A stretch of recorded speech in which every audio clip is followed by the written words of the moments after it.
Assalamualaikum warahmatullahi wabarakatuh. Perkenalkan, nama saya Astuti Zahra dengan NIM 2023071040. Pada kali ini saya akan mempresentasikan judul proyek kami, yaitu deteksi kebakaran dari CCTV dengan CNN. Selanjutnya saya akan membahas latar belakang dari proyek kami.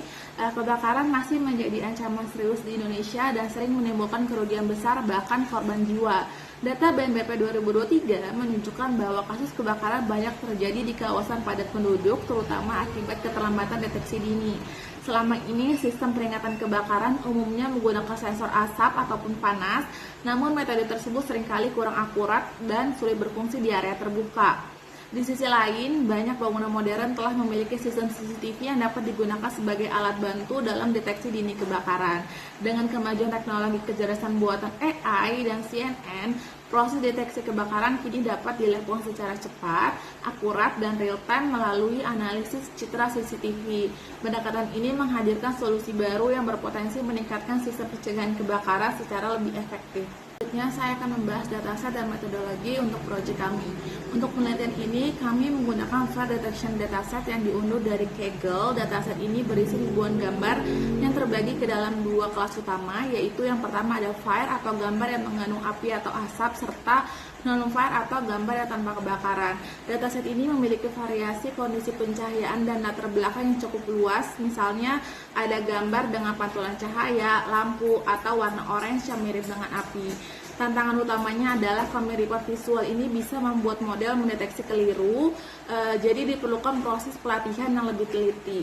Pada tahap metodologi, sistem ini menggunakan model CNN dengan arsitektur mobil NetV2 melalui pendekatan transfer learning. Sebelum dilatih, data citra diproses terlebih dahulu melalui tahap precise, normalisasi, augmentasi agar model mampu mengenali pola api dan asap dalam berbagai kondisi pencahayaan dan latar belakang. Proses pelatihan menggunakan pembagian data 80% untuk training, 10% untuk validasi, dan 10% untuk pengujian. Model kemudian dilatih menggunakan optimizer Adam dengan fungsi loss binary cross entropy karena klasifikasi hanya terdiri dari dua kelas, yaitu fire dan non-fire. Evaluasi dilakukan menggunakan matriks akurasi, precision, recall, dan F1 score untuk memastikan model tidak hanya akurat tetapi juga seimbang dalam mengenali kedua kelas tersebut. Selanjutnya saya akan membahas hasil sementara. Untuk progres model mobil NetV2 CNN berhasil dilatih menggunakan dataset fire dan non-fire. Yang kedua, proses pelatihan menunjukkan peningkatan akurasi pada setiap epoch dengan loss yang semakin menurun. Dan yang terakhir, model mampu mengenali pola visual api dan asap dari citra CCTV dengan cukup baik. Untuk hasil sementara visualisasi, hasil conversion metric menunjukkan bahwa sebagian besar citra berhasil diklasifikasikan dengan benar. Yang kedua ada grid cam visualization memperlihatkan bahwa model fokus pada area nyala api dan kepulan asap saat deteksi berlangsung. Untuk hasil sementara uji awalnya, yang pertama berhasil menampilkan deteksi real time pada video, dan yang kedua masih perlu penyempurnaan di kondisi cahaya tertentu.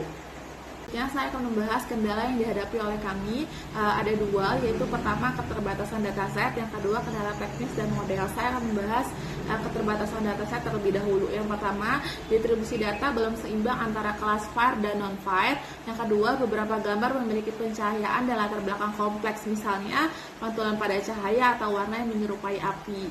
Untuk kendala teknis dan model ada dua. Yang pertama, proses training memakan waktu lama karena keterbatasan di GPU di Google Colab. Yang kedua, model masih menghasilkan false detection pada kondisi tertentu, lampu ataupun cahaya terang. Selanjutnya, pada saat terakhir, sebagai tindak lanjut dari hasil sementara, kami berencana melakukan beberapa langkah pengembangan. Yang pertama, melakukan penyesuaian parameter pelatihan atau hipermeter tanding untuk mendapatkan kombinasi yang menghasilkan akurasi lebih baik dan model yang lebih stabil. Selanjutnya, memperluas augmentasi data dengan menambahkan variasi baru seperti perubahan kontras dan rotasi acak agar model lebih siap mengenali pola kebakaran dari berbagai kondisi pencahayaan. Dan yang terakhir, kami juga melakukan evaluasi tambahan dengan meninjau metrik performa seperti precision, recall, dan F1 score, serta menerapkan grade cam untuk melihat area yang diperlihatkan oleh model. Terakhir, sistem akan diuji secara real time menggunakan video CCTV untuk mengukur kemampuan model dalam mendeteksi kebakaran yang terjadi secara langsung. Cukup sekian presentasi dari saya. Assalamualaikum warahmatullahi wabarakatuh.